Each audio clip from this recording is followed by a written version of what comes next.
I'd always wanted to make a movie for my kids. I had thought about a world that I would love to live in. And honestly, it came out of getting to spend time around an 8-year-old and a 6-year-old and the years before that, a whole lot, and getting to see the power of imagination. So I had this idea to do a movie about imaginary friends a long time ago. And I brought it to this up-and-coming actor named Reynolds. And he and I were talking about doing a movie together, and I said, I have this idea about imaginary friends, and I'm still figuring out exactly what it would be about, but would you want to be a part of it? And he was like, yes, definitely. And so I thought, if I do a movie through the eyes of this little girl and actually show how imagination is not only this powerful tool to have fun, but also this enormous coping mechanism to make sense of things that might be difficult to make sense of otherwise. In my opinion, Reynolds is one of the most talented people we have ever had in this business, full stop. Not only is he clearly wildly funny, but he is so enormously talented in his performance. He has the ability to draw you in with his charm, with his comedy, but then also make these hairpin turns of emotion. He knows that timing isn't just about jokes. Timing is also how you get an emotional reaction out of someone too. And I'm just so excited for people to see him in a role like this, which, to be really honest, I don't think anyone else could have played. Clearly, I am someone who is completely immersed and married to the theatrical experience. For me personally, there is nothing like sitting in a dark room with strangers and experiencing something new. I think that the thing that makes movies the most theatrical, in my opinion, these days, is to immerse people in a world that surrounds you both in sight and sound. And I think that this movie is exactly that. It's not just a story that you want to see in a two-dimensional form, but it's actually something that you want to live in. You want to walk with this little girl, and when she meets these magical characters, you want to meet them as well. This movie is about... you step into that theater with whatever was on your back during the day or whatever worries you had, and this movie will not only transport you to a place, a magical place where you can experience something that you've never experienced before, but it'll also allow you to look at the world when you go back out in a different way. And if you have stress, if you have fears, which we all do, it's not about the fact that they don't exist. It's about we can deal with them in a different way, which is more hopeful. So I think for me, if I had one thing I wanted people to leave this movie with, it's hope. Cailey Fleming is one of the more talented actors I will ever have the pleasure of working with. She has the skill level of someone who has been working for 50 years. I'm not quite sure how that's possible, but she has this contained confidence, this unbelievable ability to take notes and do exactly what you're asking her to do. And all the while with a huge smile, and I believe mathematically every single take ended with 2 hands up for a double high five. Every single time.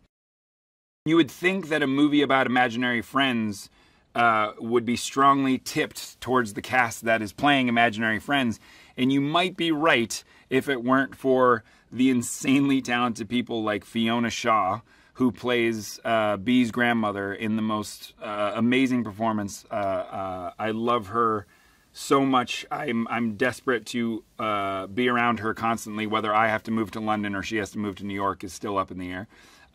We have Bobby Moynihan, who I've been a huge fan of for a very long time from SNL and everything else he does. He is so heartwarming, kind, sweet, and adorable in this movie. I think Bobby might be an imaginary friend, so hopefully he shows up on camera. He might be my imaginary friend. And then Alan Kim, who plays the part of Benjamin. He's the other kid in the movie.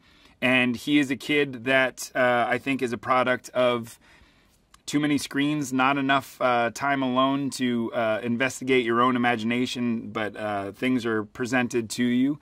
And so he doesn't realize that there's a whole world beyond screens that he can tap into. And I remember seeing him in Minari and just thinking that that was a titanic performance from someone of any age, let alone someone who I believe at the time was 7 or 8. And now he's the ripe old age of 10 and still crushing in our movie. When we were going through the process of figuring out how to shoot imaginary friends, the thing that kept coming up for me was shooting practically. Very similar to what we did in Quiet Place 1 and 2. Absolutely, there are CGI elements to the movie, but the more we could shoot practically, the more you believe that those creatures exist in your world. And the same holds true for the imaginary friends. I had no intention of making a wildly green screen, blue screen world that our actors were living in. Instead, I wanted to reverse it and have the imaginary friends live in our real world. The idea that imaginary friends are always with us and they never left us, even when we're adults, is sort of one of the big themes of the movie, and that all you have to do is turn around and your childhood's waiting for you right there. It never went away. It is never lost on me how lucky I am to be living in this world of imagination. And this movie in particular, you know, I think before this movie, my kids thought I was an accountant. And so when they found out that I was actually making a movie about imaginary friends, they came to set for the first time and they got to experience all this stuff and sort of see behind the scenes and hang out with Cailey all the time and get to meet the ifs in whatever form they were in at the time. And so this was the most special experience for me because I actually got to do it as a family the whole time. You know, doing A Quiet Place with Emily was unbelievable. To be married to the star of the movie and get to do that story was incredible. But actually to have your kids involved from the ground up. And so nowadays they're asking, you know, when does this come out and is this done? And when I explain to them that I'm in VFX and, you know, Blue's coming together and he's almost done, and they're so excited about it as if they're going to get to see one of their friends that they haven't seen in a really long time. Violet's imaginary friend is Allie, who is a pink alligator that lives under the bed. And I said, "Are you scared of Allie?" And Violet said, "Why would I be scared of Allie? She's under the bed to protect me from bad guys." And I went, okay. So Allie's in the movie, played by Maya Rudolph. And my daughter Hazel had an amazing imaginary friend. We were sitting around a campfire a long time ago, and when you first are exploring the world of s'mores, you realize very quickly that you can't leave the marshmallow in for too long or it lights on fire and falls into the fire. Hazel thought that was one of the funniest things ever, so she invented an imaginary friend who was always on fire. So it's a marshmallow that the top of it is always on fire, and he will also be in the movie too. I am so excited for my kids to see this and totally terrified for my kids to see this.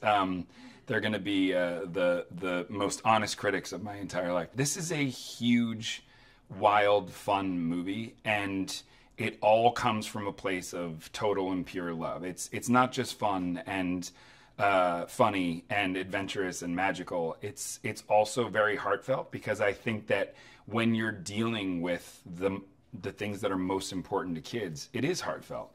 And the truth is, we all have a kid inside us. We just have to find a way to invite them to go back. And I think that that's what I'm most excited about. One of my favorite characters is the character of Blue, who Steve Carell plays in the movie. And my idea for Blue actually came from an experience with my daughter Violet, who, when she was young, used to tell me that my favorite color was purple, even though my favorite color was clearly blue.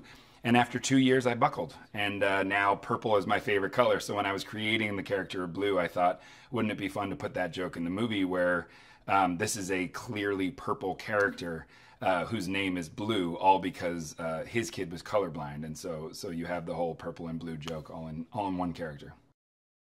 Getting to work with Steve on this movie again was like no other experience. I mean, to have such a shared history with him, and as a dear friend and coworker at an office, to be able to dive into something completely different and see him be as talented as I always thought he could be in any realm. Of course, he jumps into the voiceover world.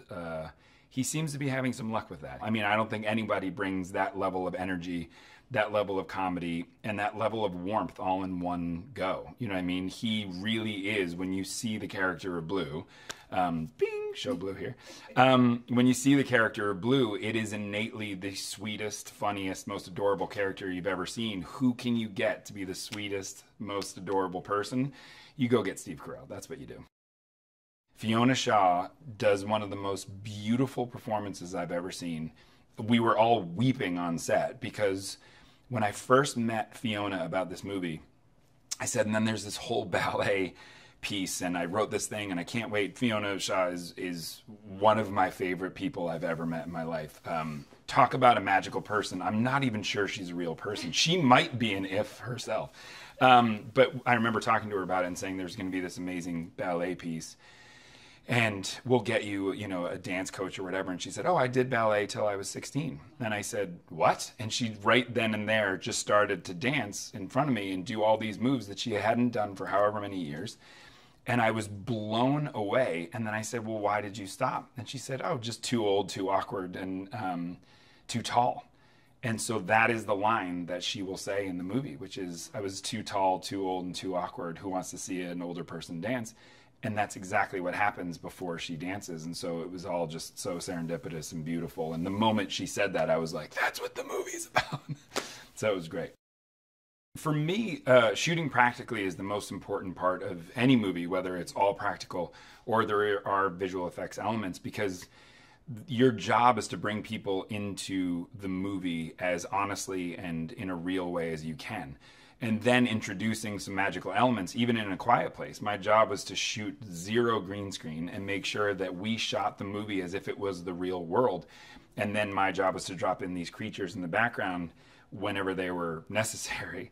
And I wanted to do the same thing. My favorite movies and my favorite directors shoot everything practically, and that is for a reason. It's to bring you into that world in an organic way. If I can bring these actors into a world that looks and feels like the real world, then you believe that these imaginary friends are actually there. Coming soon to theaters. You ready for this?